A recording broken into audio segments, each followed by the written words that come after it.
Good morning, good afternoon, or good evening, depending wherever you are watching in the world, and welcome back to the channel. And in today's video we are going to be looking at Manchester United's game against Arsenal in the first pre-season tour friendly. Of course it's not the first pre-season friendly, but it is the first game on the USA tour where we played Arsenal. We ended up losing 2-1 unfortunately in the 90 minutes. We did end up winning the penalty shootout though. But the stats on screen, you can see kind of possession, it wasn't that great, but I think that was mainly down to the second half, which I'll go into in a little bit. The whole kind of aim of this video, we're going to be looking at how we built up in the first half especially, and then also the defensive structures and kind of what we're trying to implement and do to answer all the questions that were asked of us last season.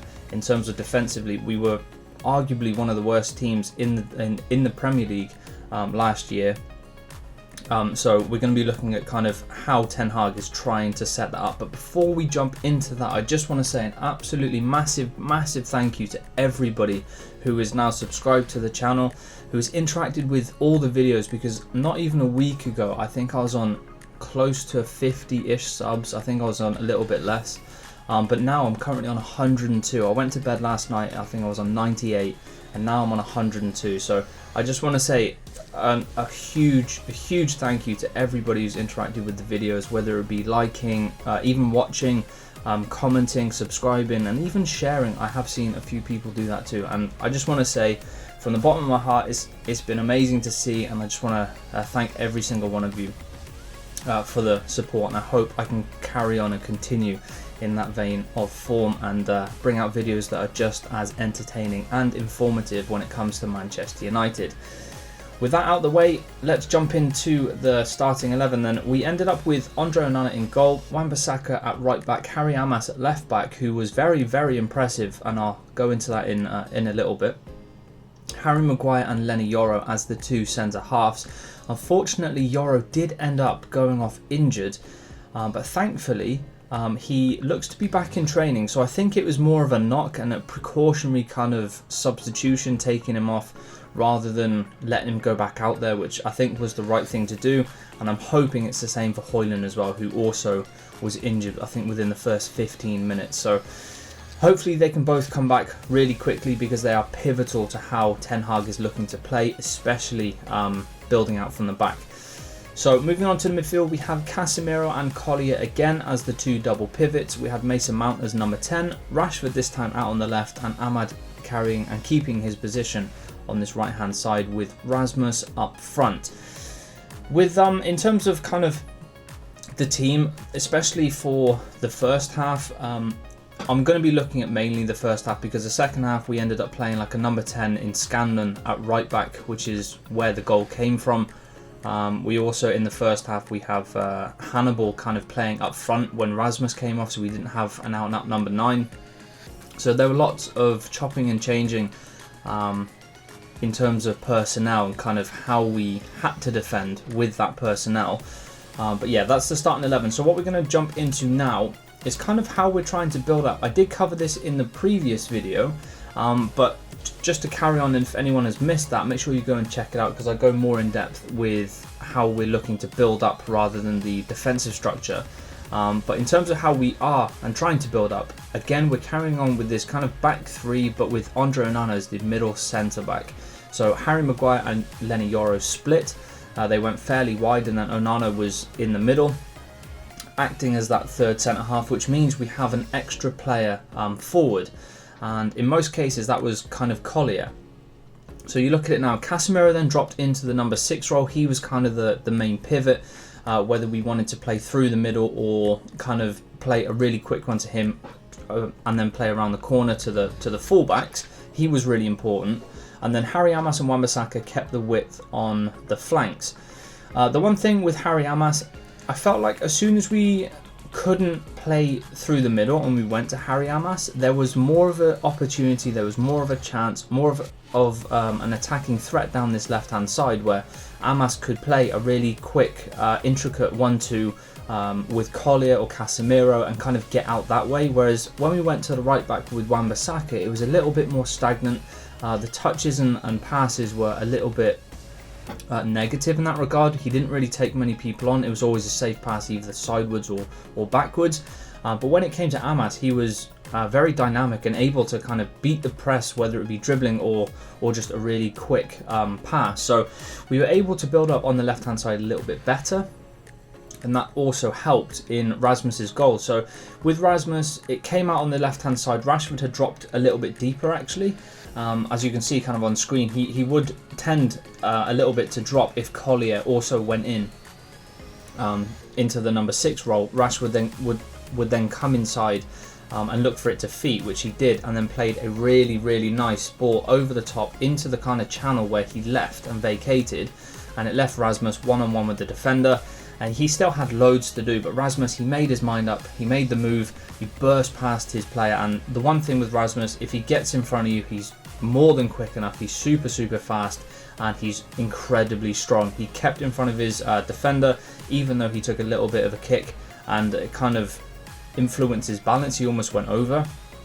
He was still able to find the finish through the goalkeeper's legs. It was a really nice goal from Rasmus and Manchester United in general. And again, it came down that left-hand side.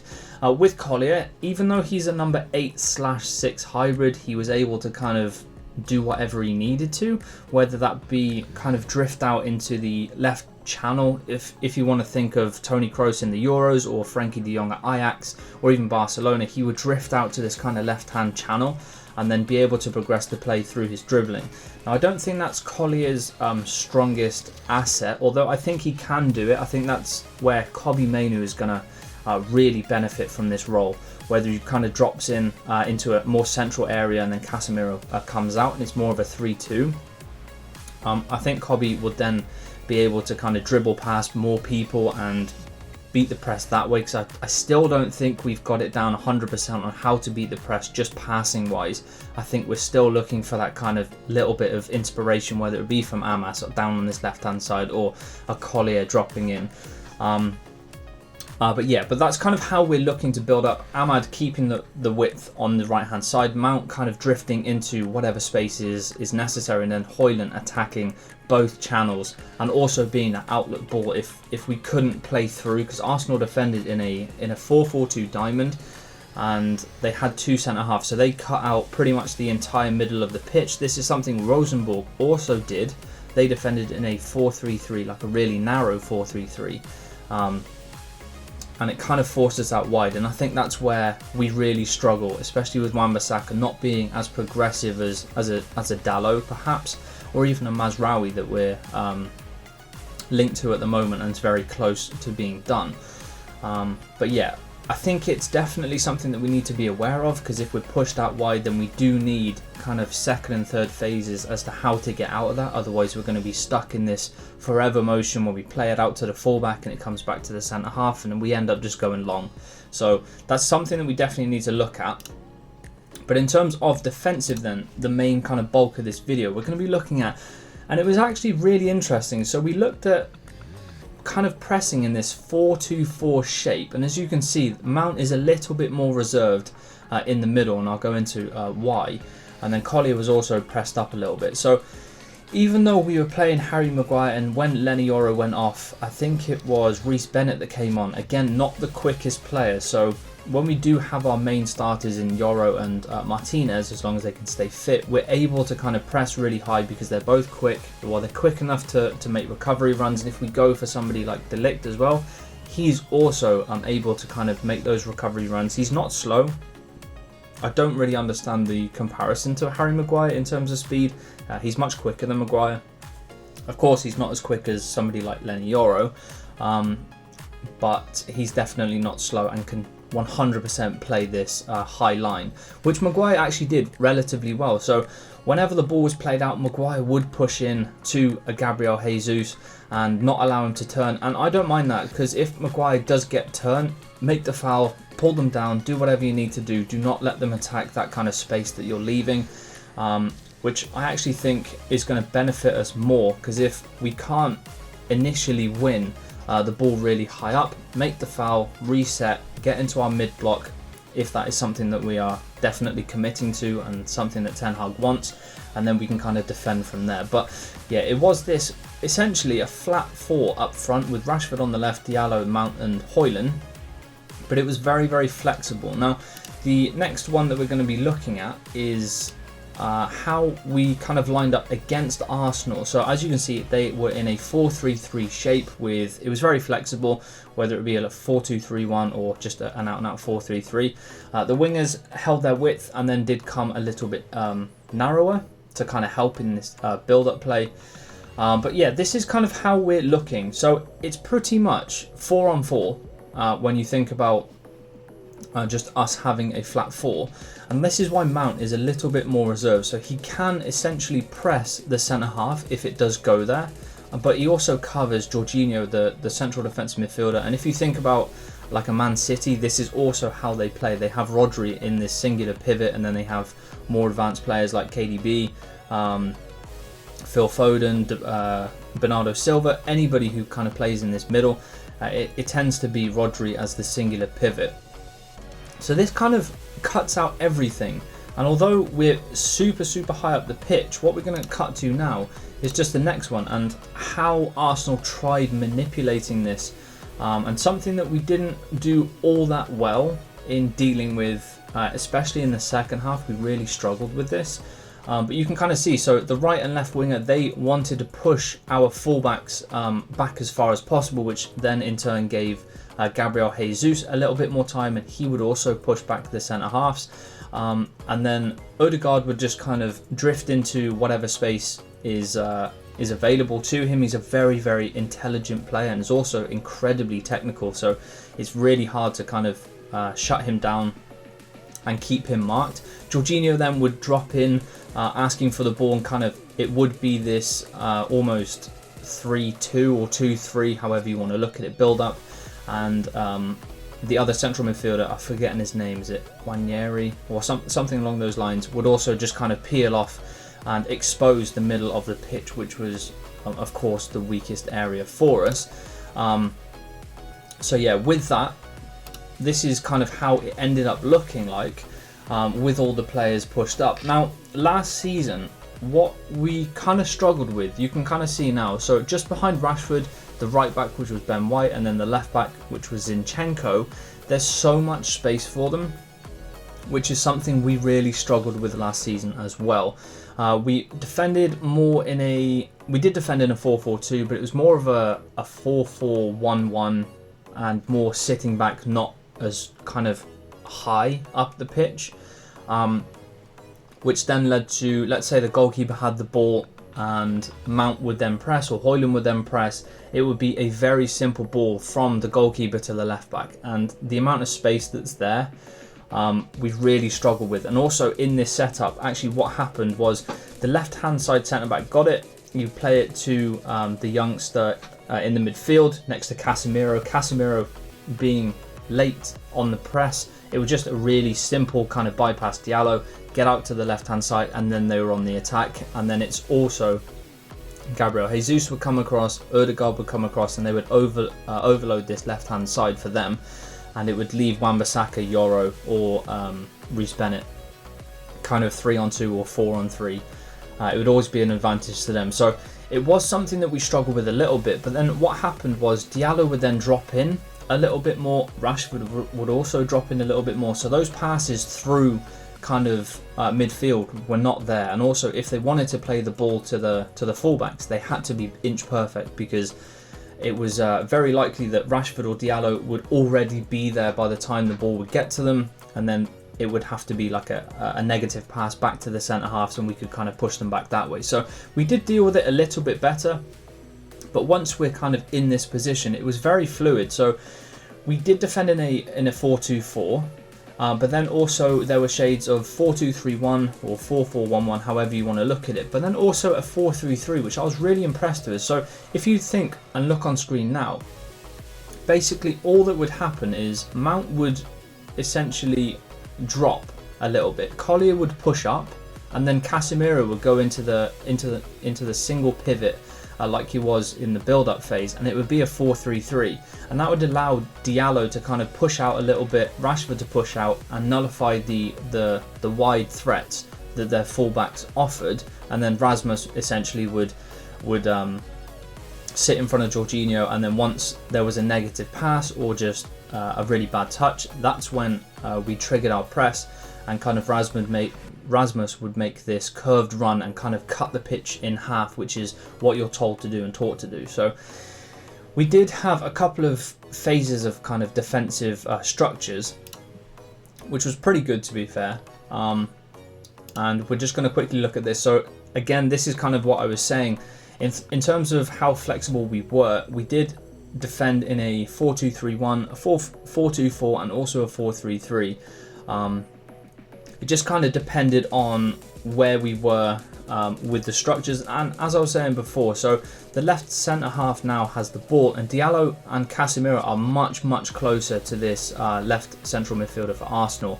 And it would be a much harder pass into him to then flick it around the corner, but also it's still a very difficult pass for the left centre half to find their left back, because Diallo would naturally kind of track back as well, and then Rasmus applying pressure from the other side, which meant passing to Ben White was not an option.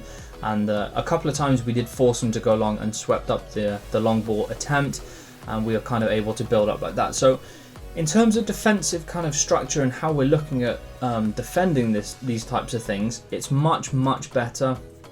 Second half was far more difficult, again, because we ended up playing a number 10 as a right back, for example, with Scanlon, who was never a right back, which is where the goal came from. He kind of showed him onto the inside, Gabriel Martinelli, and he's so quick, especially from a standing start. It was almost impossible for him to get back to the ball, which Gabriel Martinelli found the bottom left-hand corner through, I think it was Will Fish's legs. So it wasn't great defending all round, but I'm going to give it a pass because the player's not playing in the right position, and Gabriel Martinelli, being as quick as he is he's going to be very difficult to stop regardless. But in terms of defensive structure, we did try a whole host of things, to be honest. So it's a 4-2-3-1. The 4-3-3 was more aggressive. It was kind of when we were extremely high up the pitch, or Odegaard would then drop back. That's kind of when the 4-3-3 was implemented, because then Mount would come out to this left-hand side midfielder for Arsenal. Casemiro would drop into the hole. Collier would follow Odegaard, and then it would just be a really nice balance in midfield. So I think Collier, to be honest, as I said at the start of the video, he's going to get so many minutes because his aggressiveness, especially off the ball, his tenacity, he wants to win the ball back, he's very physical, but also he's very good on the ball. He can play really quick and high tempo passing, which is just going to benefit us as a whole. So keep an eye on Collier. I think he's going to get more minutes than everyone anticipated. But then we're going to move on to our kind of mid-block and kind of how we defended not so well in this one. So the 4-2-4 we defended really well. It was highly structured. We had press triggers. So when there was a negative pass, whether it be backwards or just kind of a touch on the ball that would then look to pass backwards or sideways, that's when Rasmus for his 15 minutes would start, or Hannibal would also do. That's when we kind of pressed them all, played really high up the pitch, shut the passing options to the fullbacks, and then Collier would also charge forward as well. So that's kind of our high press. But then when we committed to this mid block, this is why I said if we do commit to the mid block, we need to be more disciplined. So many options. If we're just going to look at this right now, for example, what would happen with Casemiro's man that he's marking would essentially drop in between Diallo and Mount. Now, what should happen is, in my opinion, Mason Mount would then track that runner, Rasmus would sit in a little bit to mark Jorginho, and we just sit nice and tidy, nice and tight in this 4-4-2 shape, and we just shuttle across the pitch and wait for a trigger to then go and press the ball. But what ended up happening, Casemiro then essentially dropped with him, followed him all the way, which led a massive gap into where he was holding, and then the wingers would then cut inside, and then Wan-Bissaka then had to make a decision. Does he follow or does Diallo go? And then that would leave the left back. So With this 4-4-2 mid block, we have to be more disciplined in this area. This is where Collier actually impressed me because he marshaled his area really well. When he pressed, it was a smart press. He would push him all the way back, and he didn't leave much space or any options to kind of flick it around the corner because he was already there. But with Casemiro, he was always, 5-10 yards late, and then he would still go and press the ball where he's never ever getting it, and it'd just be a simple 5-yard pass, and then the space that he vacated is so open for either Gabriel Jesus to drop the wingers, and then it would just cause a chaos. So unfortunately, we just need to get a little bit more clear kind of on instructions and what people need to do. Maybe that comes from the manager setting really simple instructions for all the players, where we just shuffle side to side if this is something that we're going to be keeping. And of course, even though it's a 4-4-2, excuse me, Mason Mount can easily drop onto Jorginho here, and then Rasmus split the centre halves, and we kind of cut the pitch in half again, similar to how we press, and then we're sitting in a 4-4-1-1, something that Sir Alex Ferguson did a lot. This is how we defended in a 4-2-3-1, 4-4-1-1, however you want to see it, but also a 4-4-2 in different phases of play.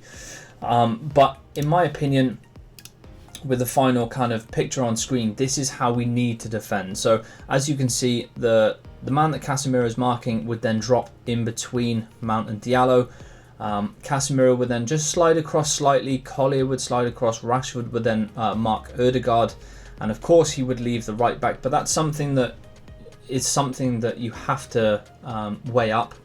There's always pros and cons to how you defend, whether it be man-to-man pressing, which we tend to do in that 4-2-4 shape, where we trigger everything to the one side and then everybody's man-to-man, which is highly aggressive and it needs to be coordinated properly. But then if we do it like this, it just needs to be very structured.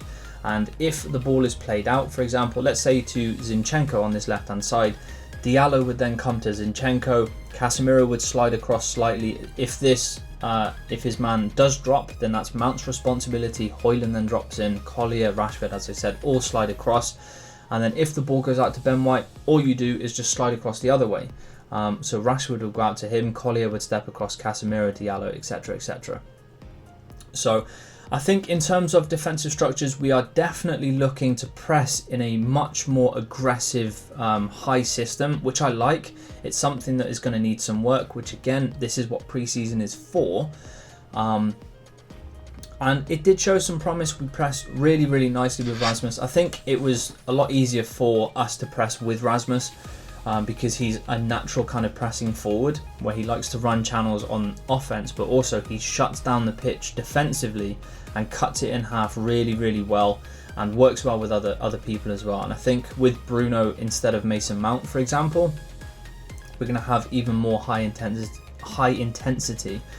pressing from the front, and also more kind of leadership when it comes to guiding Rasmus as to what and when to press. Being only 21 years old, there is so many things that he can improve with, and having somebody like Bruno next to him defensively is only going to benefit him. But Mount really does fill this kind of role in really nicely, which is why I think he is going to be a backup to Bruno Fernandes if Diallo stays out on this right hand side. And if you want kind of how or what starting 11 Ten Hag could start with, then make sure you go and check out my other video that I did do in terms of, I think I did 3 separate different formation tactics that we could line up with new signings like Joshua Zirkzee in there as well. But yeah, this is kind of how we ended up pressing against Arsenal and defending. As I said, for the first half we did it fairly well. Second half was much more difficult. That's when they kind of maintained and gained a lot of pressure against us. Their pass accuracy was 84, ours was 76 over the whole game, which is really, really not good enough. But again, down to the second half and not being able to build up properly, and not having kind of players like Collier, Rashford, Amas all down in the starting 11, it was much more difficult for us to build up and kind of keep the ball.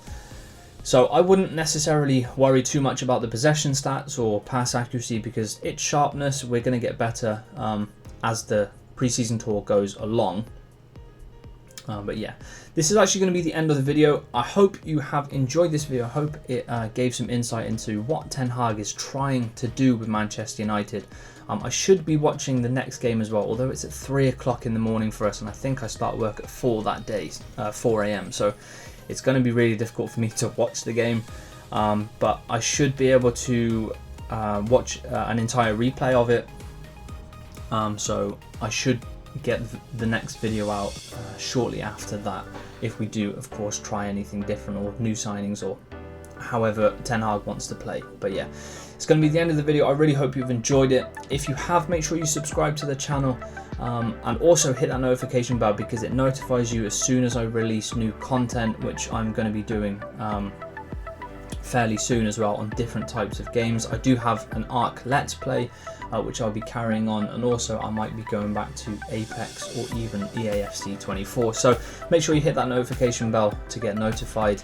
Like the video, comment anything down below, whether you think Ten Hag has got it right with the tactics, whether he needs to change certain things, or even personnel that are to come in is going to really help and benefit with this system.